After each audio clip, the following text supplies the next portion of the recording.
What we have tonight is a kind of a presentation of part of what we've got. We've got several components that we're going to be giving you in hard copy and digital form as well, of a survey of the area, which you see some of that survey information back there on the maps, of contributing and non-contributing buildings in the downtown area, our study area.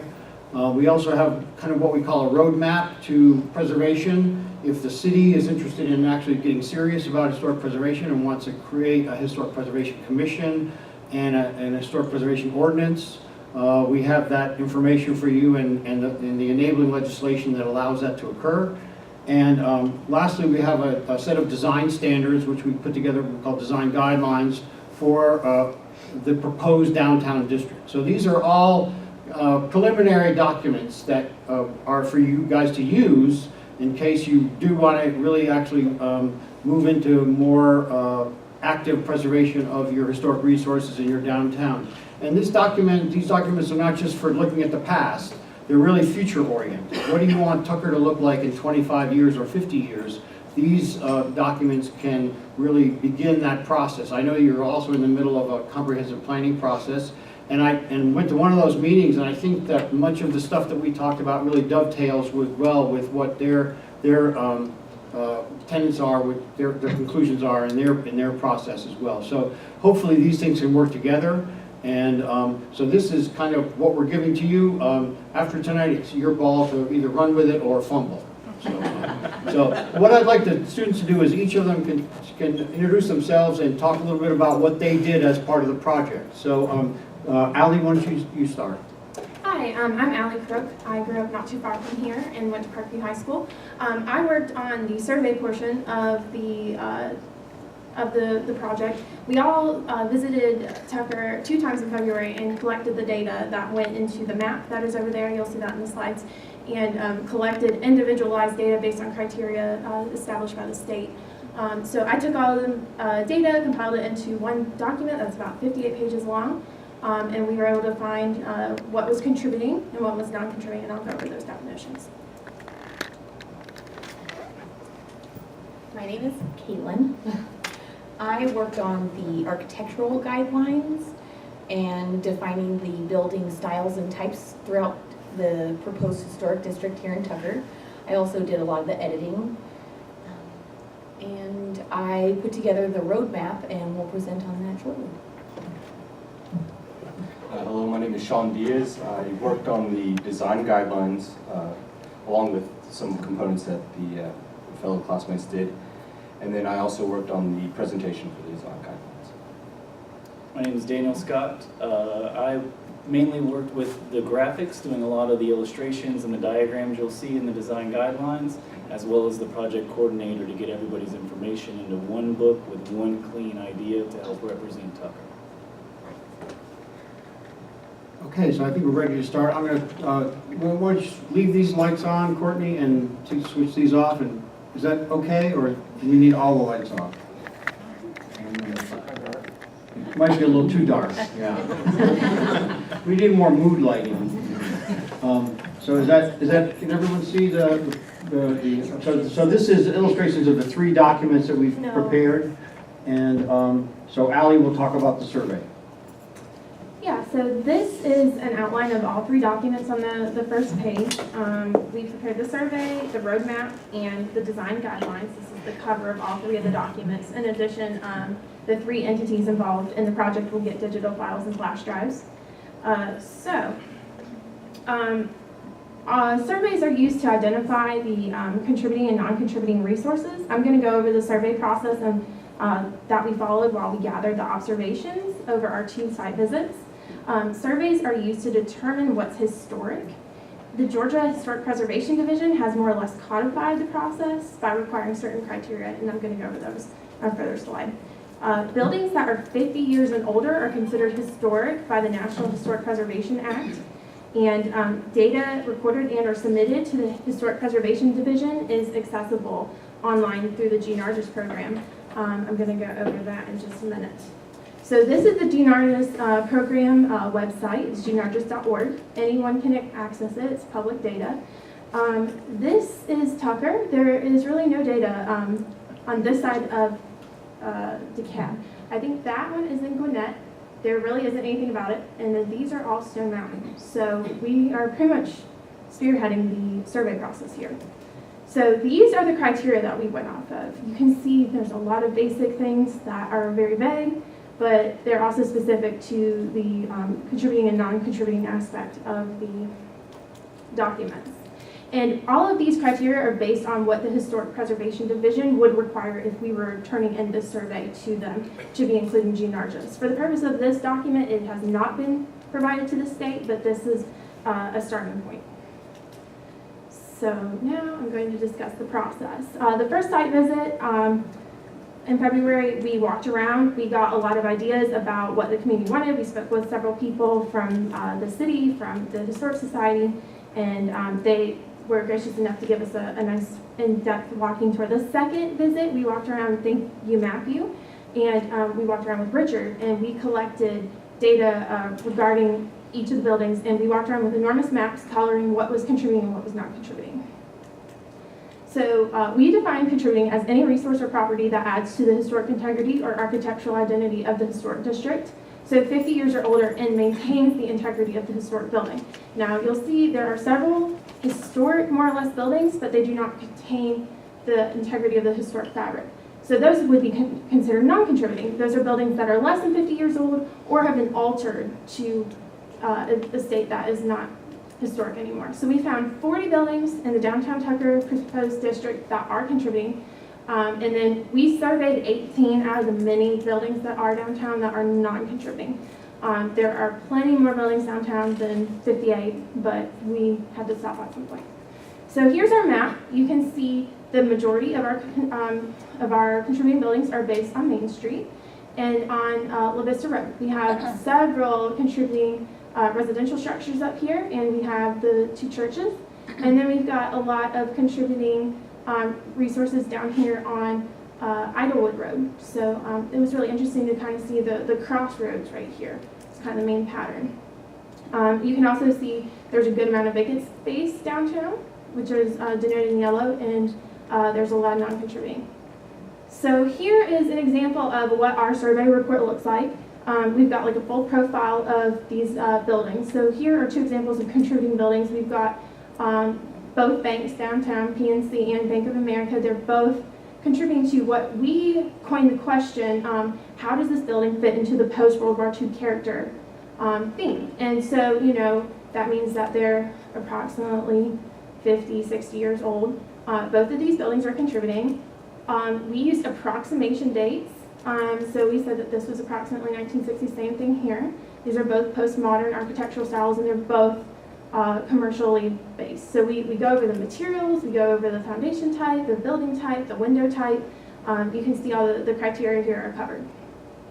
Here are some more contributing buildings. These are very notable downtown. You've got the Masonic Lodge and the building that has the bar, it escapes me, the Local 7, and the 4 other businesses. And notably, with this building, this is 5 entities, but it's all one address. So we counted that as one contributing building. So that might get a little bit confusing when you're going through this data. So here are examples of what you might have thought were historic buildings, but they're not necessarily contributing to the historic fabric. We have altered siding here, and same with this. So these were not the original historic material, so they are not considered contributing historic resources to our downtown. Here are examples of 2 contributing residential structures. The survey covers most of the residential structures on La Vista. There are a couple that are left out just based on the pictures were not good, and it was really the same data over and over again. Original use was residential, the current use is residential. They were approximately 1950s, 1960s. They were bungalows or American small houses. They're brick structures. They have hipped roofs. Really, a lot of the information is the same for these residential buildings. Here is a little bit of juxtaposition. We have a residential turned commercial. We have the historic windows intact. We have historic siding intact. But this one has new modern windows. It has commercial windows on the ground floor, and it has modern siding. It's probably Hardy board or something of that material. So, but that is my presentation of the Survey, does anyone have any questions at this time? Okay, I'm going to move on to Caitlin.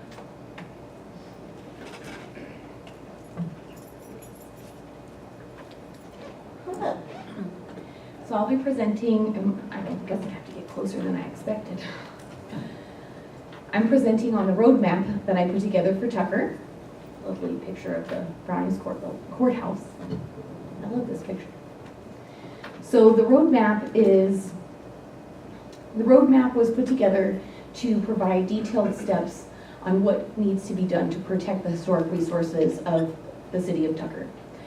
Within the roadmap, it contains relevant documentation needed to adopt a historic preservation ordinance, which would then establish a historic preservation commission.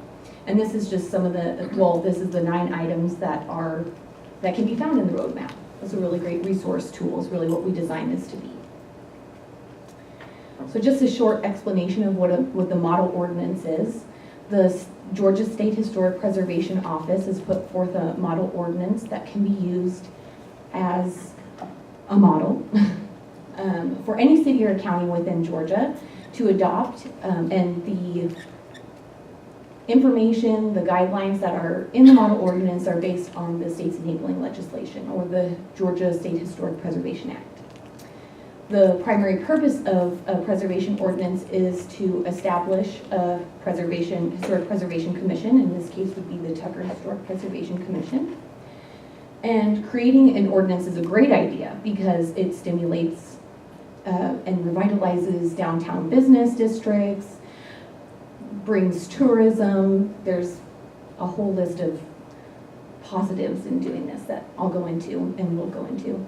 It also enables the ability for a historic district to partake in federal and state programs, typically grants and funding and things. So this is a list of what a Historic Preservation Commission can do, as outlined by the model ordinance. A few here that I wanted to point out were specifically that, of course, you can review certificates of appropriateness, so they're the ground zero of the design review process. Something that I feel that Tucker would really benefit from is promoting a facade grant program that would encourage stakeholders or business owners to recapture the historic character of their buildings. Let's see. Consult with historic preservation experts. There's a long list here, obviously, of the things that a Historic Preservation Commission can do, one of which is not control paint color, so don't worry. So this is just an example of the facade grant program, just a model. You don't have to abide by these particular sums. It's typically a matching program. It promotes a substantial recapturing of historic appearance in each project. So just to give an example, if a stakeholder were to do a project that were roughly $25,000, the city could award roughly $5,000. So that's a major change, though, a major project. So minor improvements as detailed, such as painting or replacing non-contributing architectural details, things like that, you could do no more than $2,500 or do a 50% tax break. Benefits of this are obviously encouraging stakeholders to, again, recapture the historic character of Tucker's Main Street. It's really great. Let's see, what's my favorite thing? The success of this project is, like I said, is some symbiotic relationship between the HPC and the city of Tucker. But what really is a bonus for what would be the Tucker Historic Preservation Commission is, in this case, if a stakeholder wanted to partake in this facade grant program, you get design say. So in the case of just a regular project, it's a review process. In this, you would actually get involvement in what is used, the materials, the paint colors, things like that. So it's really beneficial for the city. Almost last but not least, becoming a certified local government, or a CLG, is a really beneficial thing for any historic preservation district to do. The CLG program serves communities of all sizes, from Atlanta to Tucker to Toccoa, you name it. Eligibility, it promotes eligibility for federal historic preservation funds and grants. It also gives the Tucker Historic Preservation Commission the opportunity to review National Register of Historic Places nominations before they reach the state for review. And my favorite for fledgling districts is the opportunities for technical assistance. So trainings, they're really great trainings. There's one coming up, the State Historic Preservation Conference, that I wish I could go to, but I will be out of state, unfortunately, May 18th through the 20th in Madison, which is a fabulous place, and they provide really great trainings for all different kinds of commissions. And also, it improves coordination and communication between local, state, and federal agencies. So, highly recommended.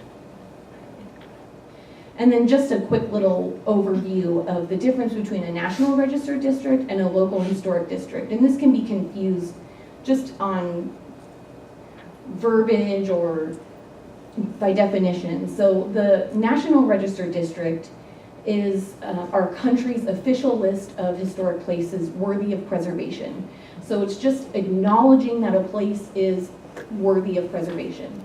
The National Register also recognizes significant properties in districts, and of course makes available specific preservation incentives, and provides however, it provides a limited degree of protection from and just to federally funded or licensed or permitted activities such as like freeway expansions, things like that. So they would have to do a Section 106 review before they could move forward, which would in turn protect your historic resources that might get in the way.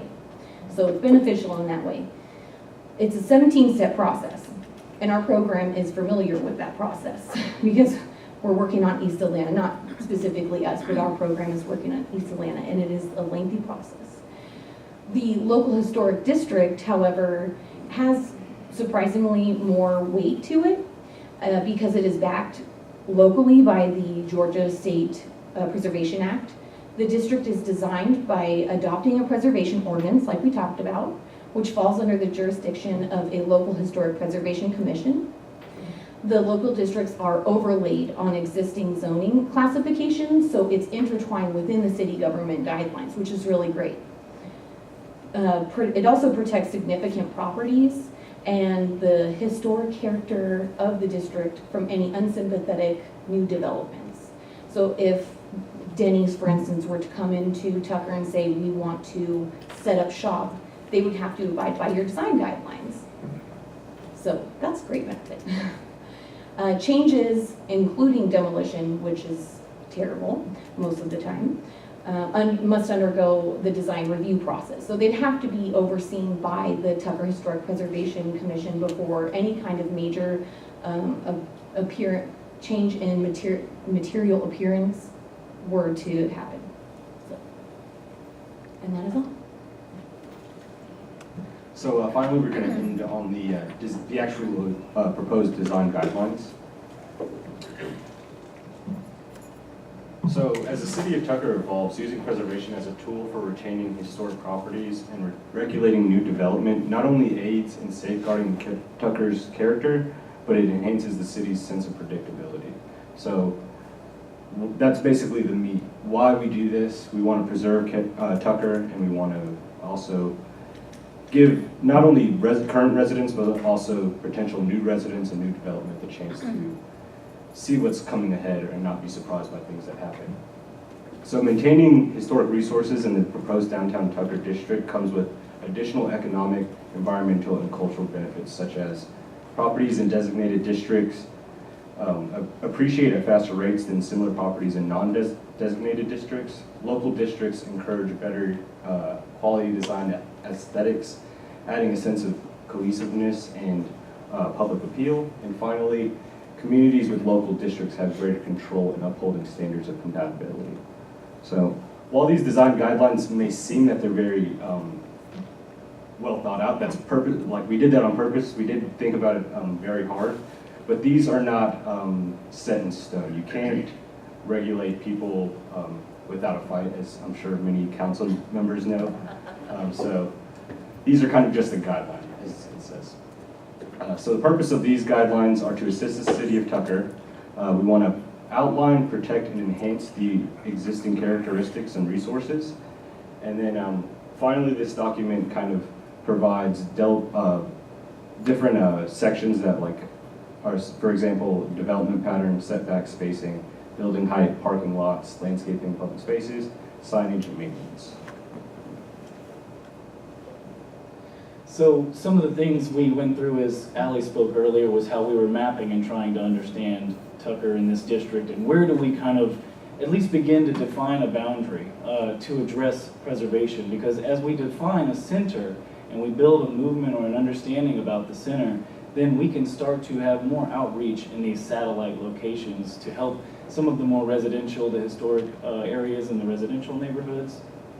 So as you see on this map here, as was spoken earlier, La Vista and the big main kind of roads, those big stretches of road that border this downtown area, become pretty well-defined boundaries. With exception to that area in Idlewood that is kind of this interesting little area that you experience right outside of that Lawrenceville highway. And one thing to keep in mind as you move through to understand if you're building in this district is, of course, the zoning as well. So it's not about just being within these boundaries and maintaining consistency within the boundaries. You still have to follow and understand all the zoning guidelines and those requirements based on the use of your property. Again, is the contributing map as well. And as we look at the design review process, right? What is the individual that wants to build a property or wants to modify their property? How are they going to navigate this process? Because it's easy for people that are familiar in the field or maybe don't necessarily have that experience or have experience to kind of dig through that. Well, in the guidelines book, we lay out a clear diagram that tells any individual interested in any material change those basic steps to getting a COA, which is an application for appropriateness of construction. That application has to go through the proposed Tucker Historic Preservation Commission. And then upon approval or denial or conditional approval, this individual will then either be able to build what they want to build, or they will have to follow the conditions as stated by the commission to then be allowed to construct. Some of the building types in this area that we studied, of course, run the gamut from everything from 1-part to 2-part commercial. You've got residential to commercial conversions, as well as residential. And then, of course, we have some of these industrial and civic and institutional. One thing to keep in mind is those civic and institutional and industrial buildings, of course, they are much larger footprints. They tend to have a much bigger impact sometimes in the space, especially in this downtown area, given the more smaller scale. Okay, so one of the things that we've talked about in the beginning of the document was the development pattern. So when we came out and spoke to Tucker on our first site visit, one of the things that we noticed and was discussed was sidewalks. So when we're thinking about development pattern, we're really thinking about how are these larger areas going to fit in? How does your one property affect the block and the entire district? So what we try to aim for was, again, keep with the consistency of your fellow neighbors and then the larger area, and then don't restrict yourself in the future for possible sidewalks.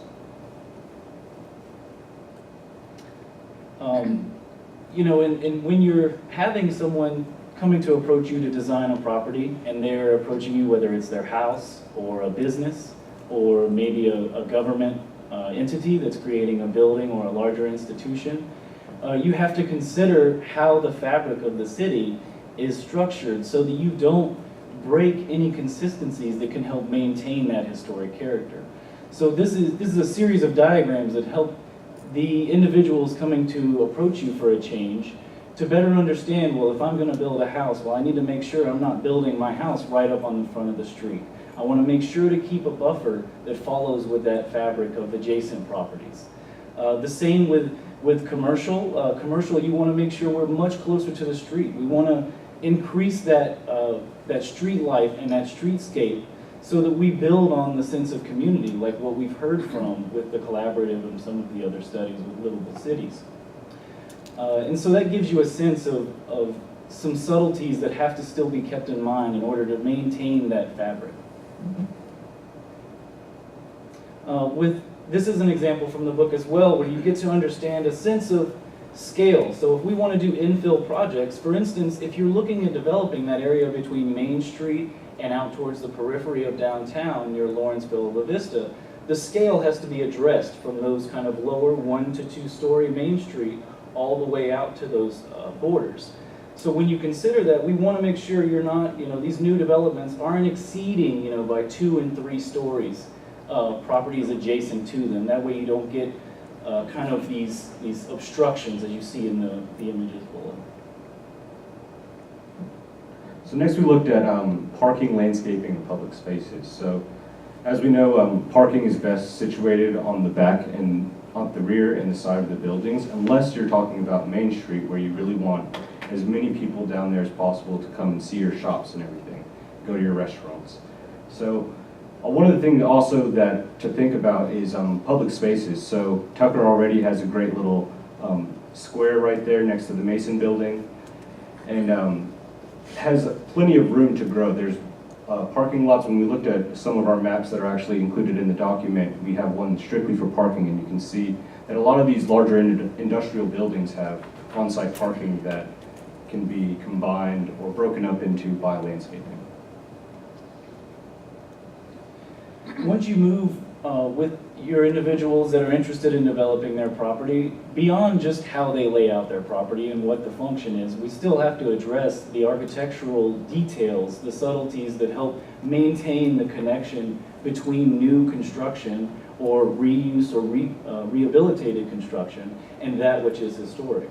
So in the guidelines, we go through a wide variety of descriptions with regards to window openings, cornice details, awnings and canopies, even lighting fixtures, as well as some of the more important things that we've really noticed are those storefronts, those entrance storefronts that really help unify that Main Street. The general facade standards, again, are another piece that go with the architectural guidelines, and their job is to really, again, promote cohesiveness in the neighborhood or in the community. And so with the area that we're looking at basically from the 1920s to the 1960s would be the most historic and would have the buildings that are most sought after. So we're really trying to restore those buildings and create incentives for for property owners that have that building already to kind of revert whenever they think about the changes that they need to make anyways. Along with that, when you're looking at these architectural features, where there's always these kind of fringe areas where some cities lose identity as a result of not understanding and having solid guidelines, and signage is definitely one of those areas.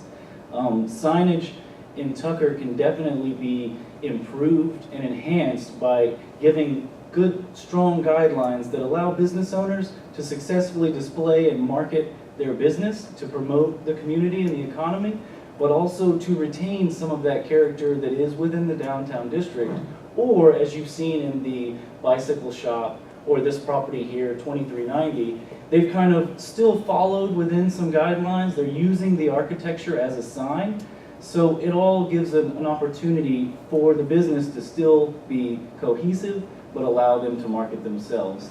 It should also be noted, the diagram on the bottom right, because we noticed there was a lot of residential turned commercial, a lot of residential conversions, that signage in these areas is going to be particularly sensitive, because we're going to want to put it up high and on the street and get as much as possible, but we don't want to break that residential character of the adjacent properties. So that area we would suggest monument signage that is much more grounded and low to the ground, and still allows that business to present their product to the street or their service. And finally, we talked about stabilization and maintenance. So luckily, Tucker does not have a problem with vacancies or buildings that aren't being used. So someone's always there to kind of maintain and monitor the property. That might not be the case in the future, so it's important to have this in the document just in case. As we can see in the photos, you have like properties that the grass gets a little out of hand, and I'm sure that people understand this in their neighborhoods as well. This building looks like it's in use, however, it's been boarded up completely and just has an AC unit where the door used to be. So you want to avoid things like this as well, and try to keep, again, with the character of the entire community. Finally, in the document, we have our appendices that include a glossary of some of the architectural terms and preservation terms that everyone may not know. The resources, so they've kind of worked from, you have resources at the federal level, moving to the state level, and then the local resources. And then finally, we'd like to just thank the City of Tucker and of course, everybody that came out and helped with the surveys and just walking around with us and answered our emails and our phone calls. I'm sure it might have been a bit of a pain, but we're happy to have it done for you. Thank you so much. Any questions at all? Do we have any questions?